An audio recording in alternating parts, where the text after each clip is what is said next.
नमस्कार, मैं हूं आपके साथ इंशा। नेशनल टुडे 24 पे आप सभी का बहुत बहुत स्वागत है। बता दें खबर फर्रुखाबाद से। बीजेपी सांसद सुब्रत पाठक का बयान सामने आया।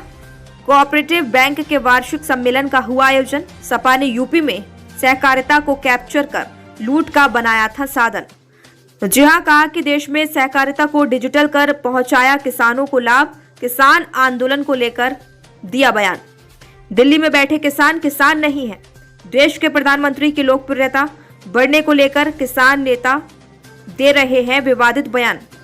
ये सब तथाकथित किसान इस तरह की मांगे लेकर आ रहे हैं जिनको कोई पूरा नहीं कर सकता। ये सब मोदी की लोकप्रियता गिराने का एक षड्यंत्र है।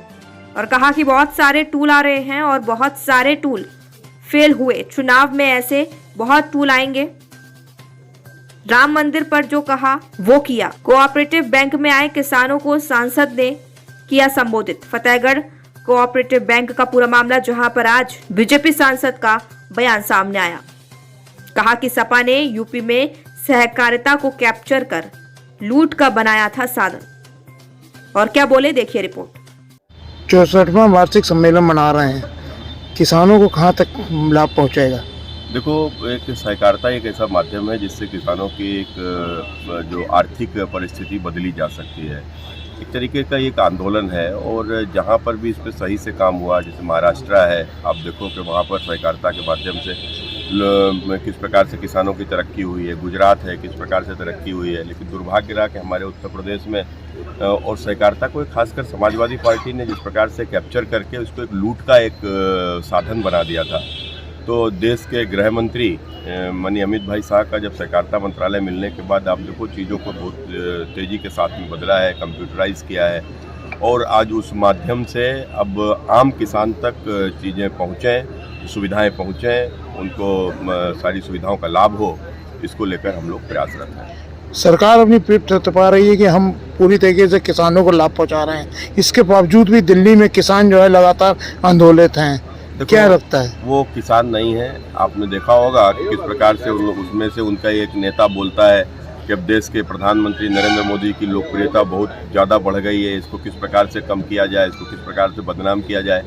तो ये कुछ इस प्रकार के तथाकथित लोग हैं जो अपने को किसान कहते हैं और इस प्रकार की डिमांड्स जो लेकर आ रहे हैं कि जो शायद उन डिमांड को कोई पूरा कर ही नहीं सकता। तो कुल मिलाकर मैं समझता हूं कि वो तो केवल मोदी जी का लोकप्रियता गिराने का व्यवस्था बनाए रखेंगे। क्या 2024 के चुनाव में जो है मिशन मोदी को लेकर घबराए हुआ विपक्ष इस तरीके के कदम उठा रहा है? देखो, हमने कहा ना कि देखो बहुत सारे टूल्स इस साल आए, बहुत सारे टूल्स फेल हो गए, फ्लॉप हो गए। अभी तो चुनाव में है, का टूल्स और भी होंगे आने को, लेकिन आने दो। देश की जनता सब समझ रही है, सब देख रही है। कि राम मंदिर के नाम पर एक बार फिर मोदी मैजिक तीसरी बार चलने जा रहा है।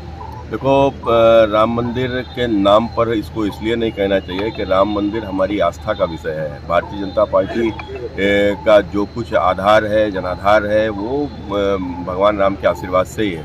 तो कुल मिलाकर हम राम के मंदिर के नाम पर नहीं, लेकिन हाँ निश्चित रूप से अपने काम के ऊपर जो मोदी जी ने कहा वो मोदी जी ने किया। और ये उनकी विश्वसनीयता, मोदी की गारंटी के नाम पर ही चुनाव होने जा रहा है। कन्नौज क्या एक बार फिर अखिलेश का सामना करने के लिए तैयार हैं? ये मेरा सौभाग्य होगा। 2009 में अखिलेश यादव मेरे खिलाफ चुनाव लड़े थे। 2009 में मैं अखिलेश यादव के खिलाफ चुनाव लड़ा था। 24 में अखिलेश मेरे खिलाफ चुनाव लड़ेंगे। क्या परिवारवाद सपा का इंडिया गठबंधन में फिर से सफल हो पाएगा, नहीं हो पाएगा? नहीं, ये परिवारवाद की आपस में लड़ाई है और अखिलेश के परिवार का लाभ हो रहा है, अन्य लोगों को नहीं हो रहा है। तो आपस का लड़ाई है, वो चलती रहेगी। ठीक।